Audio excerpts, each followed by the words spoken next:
আমি রসুল যা কিছু নিয়ে এসেছি এগুলোর প্রতি তার ইচ্ছে, আকাঙ্ক্ষা, আনুগত্য, বিশ্বাস যতক্ষণ না থাকবে সে ততক্ষণ পর্যন্ত লা ইউমিনু সে মুমিন হতে পারবে না, ঈমানদার হতে পারবে না। আসসালামু আলাইকুম ওয়া রাহমাতুল্লাহি ওয়া বারাকাতুহু। আলহামদুলিল্লাহি ওয়াসসালাতু ওয়াসসালামু আলা সাইয়্যিদিনা মুহাম্মাদি ওয়া আলা আলিহি ওয়া সাহবিহি আজমাইন। আম্মা বা'দ। প্রিয় দর্শক ও শ্রোতা, কাছে কিংবা দূরে যে যেখান থেকে দেখছেন দেখবেন, সবাইকে জানাই আন্তরিক প্রীতি ও শুভেচ্ছা।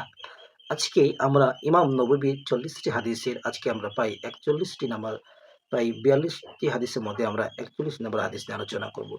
নবীজি সাল্লাল্লাহু আলাইহি সাল্লাম বলেছেন যে, লা ইউমিনু আহাদুকুম হাত্তা ইয়াকুনা হাওয়াহু তাবআন লিমা জিতু বিহি, হাদিসুন হাসানুন সহিহ ওয়া নাহু ফি কিতাবিল হুজ্জাতি বিইসনাদি সহিহ। অর্থাৎ নবীজি সাল্লাল্লাহু আলাইহি সাল্লাম বলেছেন, লা ইউমিনু আহাদুকুম হাত্তা ইয়াকুন, তোমাদের মধ্যে কেউ ততক্ষণ পর্যন্ত ঈমানদার হতে পারবে না যতক্ষণ না আমি যা এনেছি তার প্রতি তার ইচ্ছা, তার আকাঙ্ক্ষা, তার আনুগত্য না হয়ে যায়। অর্থাৎ আমি রসুল যা কিছু নিয়ে এসেছি এগুলোর প্রতি তার ইচ্ছে, আকাঙ্ক্ষা, আনুগত্য, বিশ্বাস যতক্ষণ না থাকবে সে ততক্ষণ পর্যন্ত লা ইউমিনু সে মুমিন হতে পারবে না, ঈমানদার হতে পারবে না।